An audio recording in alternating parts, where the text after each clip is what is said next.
함께 읽겠습니다. 곧 그의 언약을 지키고 그의 법도를 기억하여 행하는 자에게로다. 아멘. 시편 103편 8절부터 18절까지 본문입니다. 여호와의 인자하심이라는 말씀의 제목입니다. 시편 103편 지난 금요일에 이어서 두 번째 단락 우리가 맞이하고 있는데요. 오늘 본문에서는 여호와의 인자하심이 무엇인가에 대해서 말씀하고 있습니다. 17절과 18절로 살펴보겠습니다. 17절 18절 여호와의 인자하심은 자기를 경외하는 자에게 영원부터 영원까지 이르며 그의 의는 자손의 자손에게 이르리니 곧 그의 언약을 지키고 그의 법도를 기억하여 행하는 자에게로다. 이렇게 증거하고 있습니다.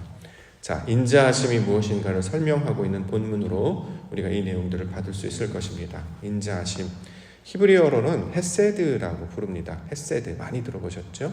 히브리어 중에 여러 가지 단어들 중에 우리가 좀 익숙해져야 될 단어 중에 가장 중요한 단어이지 않을까 싶습니다. 헤세드, 하나님의 인자하심을 나타내는 단어이고요.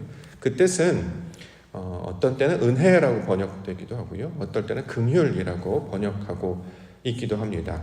자, 이것을 이제 8절에 보시면 그 내용을 이제 그대로 쭉 설명하고 있기도 합니다. 8절에 보시면 여호와는 긍휼이 많으시고 은혜로우시며 노하기를 더디하시고 인자하심이 풍부하시도다.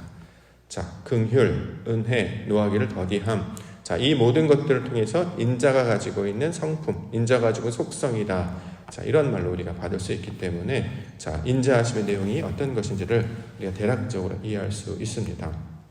가만히 보면 인자하심이란 긍휼을 말하는 것이고 은혜를 말하는 것이고 노하기를 더디하는 어떤 인격 같기도 하고요. 또 어떤 성품 또는 태도 등을 가리키는 말처럼 우리가 이해할 수 있을 것입니다. 자, 그런데 성경에서 말하는 하나님의 어떠하심, 다시 말해 하나님의 성품은 하나님에게만 나타나는 어떤 성품이나 태도가 아니라 그 성품이 우리에게 직접적으로 영향을 미치는 것을 가리키고 있는 말입니다. 그래서 우리가 그의 성품을 체득하게 되고 경험하게 되어서 우리의 성분이 하나님의 것들로 바뀌게 되는 것, 이것이 하나님께서 하나님의 성품을 증거하시고 말씀하시는 목적이 되고 있습니다. 예를 들어서 하나님이 인자하세요. 그러면 하나님은 거기 계셔서 하나님이 계속 인자하시고 인자하심을 얻는 우리는 계속 죄인의 상태로 머물러 있는가? 하나님은 인자하신 분, 우리는 계속 죄인. 그래서 하나님이 계속 인자하시는 분, 우리는 계속 죄인. 그래서 하나님 날마다 인자하심을 베풀어 주시옵소서라고 우리가 계속 구하는 상태로 따로따로 떨어져 있는 것이 아니라 하나님의 인자하심이 내 안에 그대로 열매가 되어서 나타나는 거예요. 하나님의 긍휼이 내 안에 나타나게 됩니다. 하나님의 은혜가, 하나님의 노하심이 더디하시면 내 안에 그대로 나타납니다. 이걸 인자하심이라고 이야기합니다. 그래서 긍휼을 알지 못했던 자가 긍휼이 뭔지를 알게 되는 거예요. 불쌍히 여기다라는 뜻이죠. 대표적으로 솔로몬이 바로 그랬던 것입니다. 젊은 날에 왕이 되어서 남자인데 그는 아이를 낳은 엄마의 마음을 갖기 시작했죠. 엄마의 마음, 죽어가는 자기의 생명을 구하기 위해서 기꺼이 자기의 권한을 포기하는. 그래서 진짜 엄마가 무엇인지 그 가만히 속성을 보니까 마음이 불붙는 것 같아서 자기 새끼를 보면 마음이 불붙는 것 같아서 죽는 것을 견딜 수 없어서 자기 권한을 포기하는 것입니다.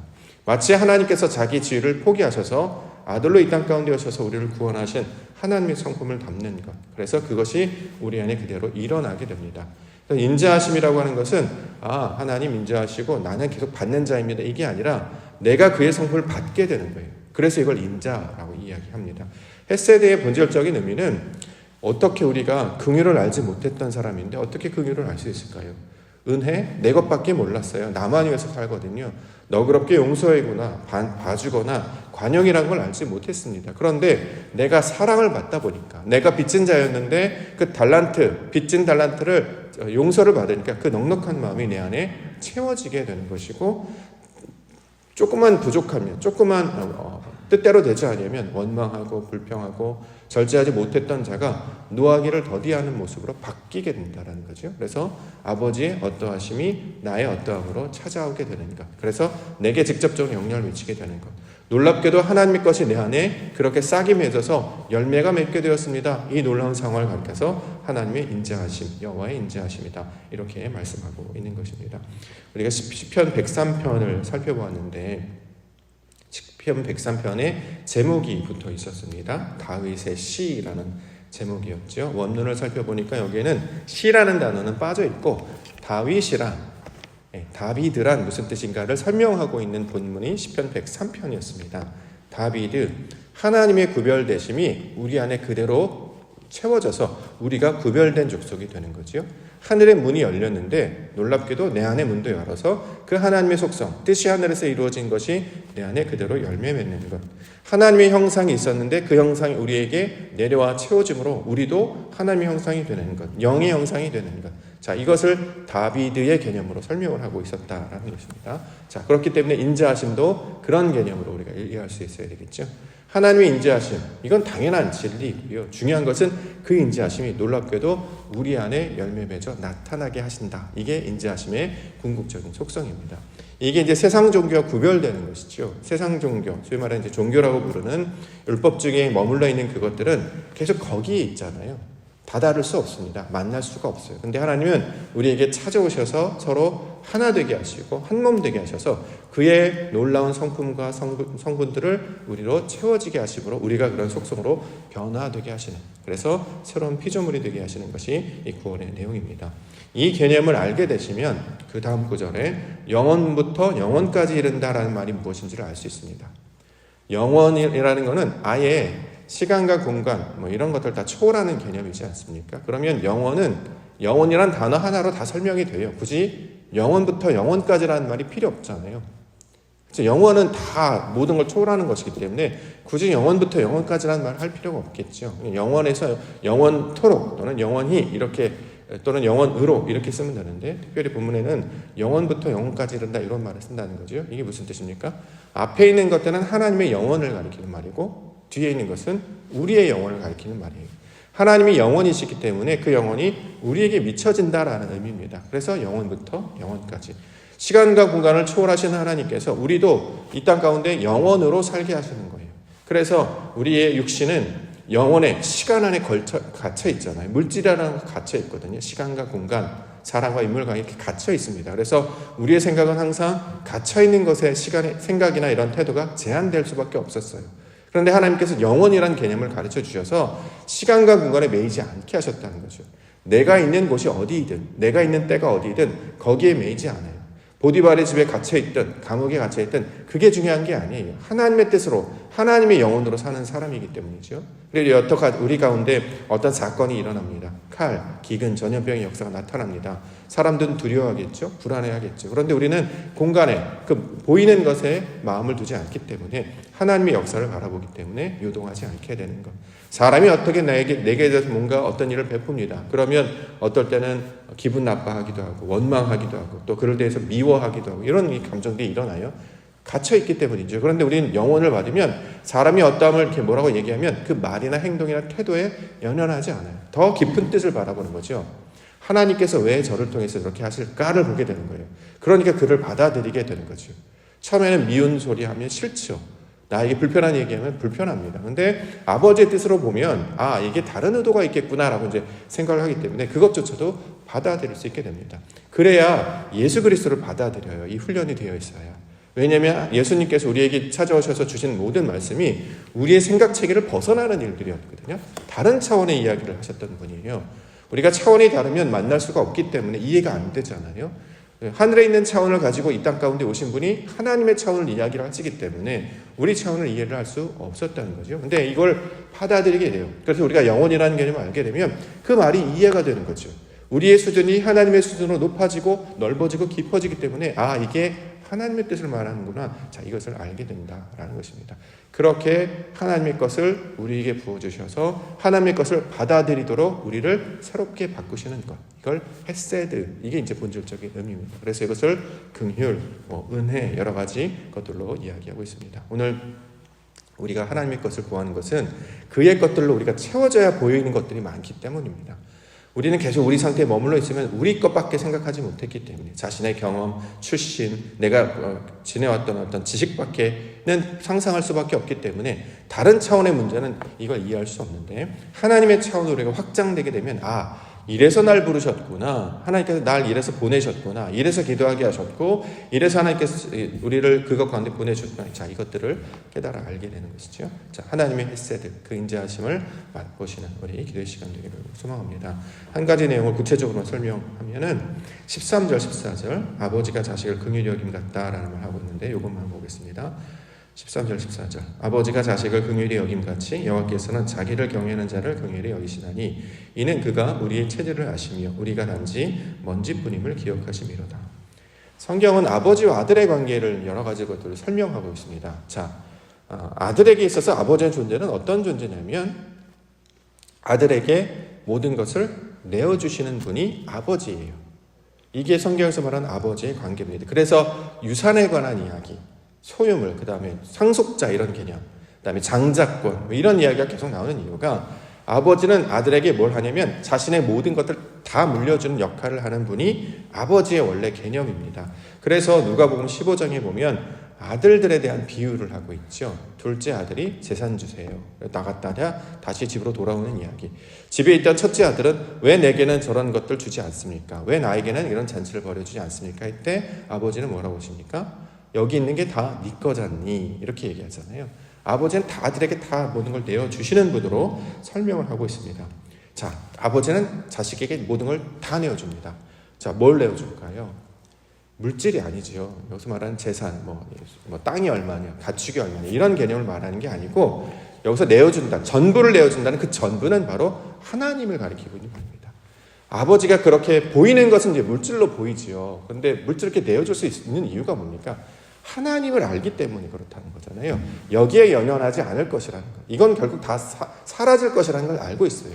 둘째 아들에게 뭐 재산을 물려주긴 했습니다. 근데 이게 다 사라졌잖아요. 남아있는 것은 무엇입니까? 아버지의 집에 가면 얼마나 품꾼이 많은 거 요것만 남았잖아요. 그걸 깨달으라고 재산을 준 거예요. 둘째 아들에게 어떻게 탕자에게 자기의 재산을 다 물려줄 수 있는가? 어떤 아버지가 그렇게 하는가? 얘가 나가 이게 다 무너질 걸 뻔히 아는데 그 아버지는 안 거죠. 하나님을 믿고 있는 그 아버지, 하나님 것 가지고 있는 그것을 기억해야 내 것이 다 사라질 때 다시 아버지로 돌아오게 된다라는 것을 알게 되는 거죠. 이걸 회개의 개념으로 우리에게 설명하고 있지 않습니까? 집에 있던 첫째 아들도 나에게는 이런 것들을 한 번도 준 적이 없었거늘 어찌하여 잔치를 베푸시나이까? 라고 할 때 여기 있던 것이 다 네 건데 자 함께 들어가자 이렇게 이야기하지 않습니까? 자, 우리 하나님은 이렇게 모든 것들을 아들에게 다 주시는 아버지가 뭔지를 보여주시는 분으로 설명을 하고 있다는 거죠. 자, 그래서 야곱이 이름이 바뀝니다. 이스라엘이라는 이름을 바뀌죠. 실제로 이스라엘이라고 부르면 사람들은 뭘 떠올리냐면 야곱을 떠올리기보다는 자식들을 떠올립니다. 이스라엘은 누구를 가리키는 말입니까? 자식들 12지파를 가리킬 때 우리는 이스라엘이라고 부르고 이들은 영적 이스라엘, 하나님의 백성이라고 부르잖아요. 이름은 아버지가 받았는데 그 이름을 자식들에게 물려주는 거예요. 말씀을 붙잡고 성령을 따르는 자의 모습이라는 뜻의 이스라엘이 실제로 야곱의 아들들 12아들의 지파를 이루고 족속을 이루는 그들을 가리켜서 이스라엘이라고 부르게 된다는 거죠. 아버지가 가진 것을 자식에게 물려주는 거예요. 그 이스라엘을 부르는 것은 원래는 하나님께서 주신 것이었습니다. 자, 이것들을 물려주는 것이 아버지의 역할이 된다는 거죠. 그러면 왜 이렇게 하느냐? 아들이 그걸 받으면 어떻게 사느냐? 내가 받았기 때문에 그냥 내 뜻대로 살아야죠. 이게 아니라 아들은 아버지의 뜻대로 살아가는 것입니다. 그렇죠? 예수님께서 이 땅에 아들로 오셨는데 그분의 사역은 나는 내 뜻을 행하러 온 것이 아니라 아버지의 뜻을 행하러 온 것이다 라고 하면서 철저하게 순종하고 복종하는 모습을 보여주셨습니다. 그래서 연합이 무엇인지를 보여주는 거죠.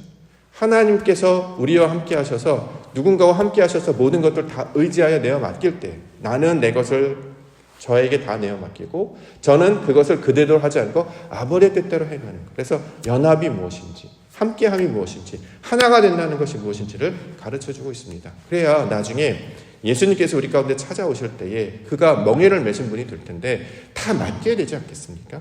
멍에는 둘이 하나 이렇게 이끌고 간다라고 하죠. 근데 이걸 내가 지는 것이 아니라 예수님께서 그걸 지고 계시기 때문에 다 맡겨야 되잖아요. 모든 걸 다 맡기는 것. 그래서 거기서 신뢰라고 하는 개념, 사랑이라고 하는 개념, 연합이라고 하는 개념이 거기서 이제 등장하게 되는 거죠. 자, 이처럼 하나님께서는 자신의 것을 다 내어주심으로 말미암아 그의 속성이 무엇인지를 삶 가운데 경험하고 체득할 수 있도록 가르쳐 주세요. 그러면 이걸 우리가 그대로 말씀을 받아서 체득해서 살게 되면 모든 것들을 다 내어 맡기. 이걸 위임이라고 하지 않습니까? 이렇게 내어 맡겨서 모든 것들을 다 신뢰하면서 내어 맡기죠. 맡은 사람은 그것을 자기 뜻대로 하지 아니하고 자기의 유익을 구하지 아니하고 또 아버지의 뜻을 위해서 서로 구하는 관계. 그리스도로 머리 되어서 한 몸이 연합한 상태. 이걸 교회라고 부르지 않습니까? 이걸 지금 보여주셔서 하나님의 성분이, 하나님의 속성이 어떤 것인지를 우리 가운데 보게 하시는 것이다라는 거죠. 우리의 형상을 따라 사람을 지으셨다고 한다면 하나님의 형상이 무엇인지를 그 속성을 통해서 깨달아 가게 되지 않겠습니까? 진리라는 것이 무엇인지, 생명이라고 하는 것이 무엇인지, 또 하나님께서 우리 가운데 가르친 그 성분이 무엇인지를 알게 되면 놀랍게도 그것들을 우리가 소망하게 되고 바라게 되고 우리가 체득하게 돼서 그의 나라를 구하고 이것들을 찾게 된다라는 것이죠. 오늘도 우리가 하나님의 나라와 의를 구하라 이렇게 이제 예수님께서 가르쳐 주셨기 때문에 오늘 그렇게 구할 것입니다. 먼저 그의 나라와 의를 구하라. 그런데 오늘 본문의 내용을 배경으로 전제로 이해하다 보면 너희는 먼저 그의 나라와 의를 구하라라는 것은 못 받아서 구하라는 뜻이 아니었죠. 그렇죠? 아버지가 다 주셨잖아요. 예수님을 통해서 다 주셨고 예수님께는 우리에게 다 맡겨주셨다는 걸 알게 하신 거예요. 못 받은 게 아닙니다. 다 받았습니다. 중요한 것은 이걸 왜 어떻게 써야 되는지, 어떻게 이걸 행해야 되는지를 모르기 때문에 그의 나라와 의를 구하라는 거죠. 안 받았기 때문에 주세요가 아니라 하나님 내가 다 받았습니다. 이제 아버지의 뜻이 무엇입니까? 그 아버지를 찾는 것. 이게 우리의 이 땅 가운데 나는 삶의 목적이 되는 것입니다. 그러므로 우리가 세상을 살아나가서 어떤 일을 당할 때 두려움이 없게 되는 것이죠. 걱정이 없게 되는 것이죠. 왜? 부족함이 없게 되는 것이죠. 다윗의 고백처럼 여호와는 나의 목자시니 내게 부족함이 없으리로다. 다 주셨기 때문에, 완전한 자로 다 주셨기 때문에 마치 나는 능력이 없어요, 지혜가 없어요, 지식이 없어요, 뭐 어떡하지 하나님 도와주세요, 당신께서 모든 것들을 다 처리해 주시고 나는 그냥 꽃길만 걷게 해주세요. 이게 하나님의 방식이 아니라 다 주셨으므로 네가 걷는 그 길이 설령 광야의 길 또는 가시밭길이 될지라도 하나님께서 너와 함께 하실 믿어서 그를 다 온전히 신뢰하라. 이걸 믿음이라고 이야기하고, 그렇게 믿음이 된 자는 하나님께 연합한 자의 상태임을 경험하게 되어서 하나님과 동행한다는 것이 어떤 것인지 알게 된다는 거죠. 그러면 나의 의지, 나의 경험, 내 지식대로 하지 아니하고 하나님께서 선하시고 긍휼이 많으시고 은혜로우신 하나님께서 우리에게 좋은 것 주실 줄 믿습니다라는 그 믿음 안에서 걷는 자가 되기 때문에 다른 차원의 사람이 된다라는 것입니다. 이걸 성경에서는 인자심이라고 설명을 한다는 거죠. 저희와 여러분들이 바로 그것들을 오늘도 경험케 하기 위해서 하루를 맡겨주셨다라고 생각을 합니다. 펼쳐진 하루를 통해 아버지의 역사가 무엇인지, 아버지의 뜻이 무엇인지 그것들을 찾으며 구할 때에 하나님의 영광을 보게 해주실 줄 믿습니다. 그것들을 간구하시며 오늘도 하나님께서 부어주시는 새로운 소망을 가지고 나아가시기를 주의로 간절히 축원합니다. 기도하겠습니다.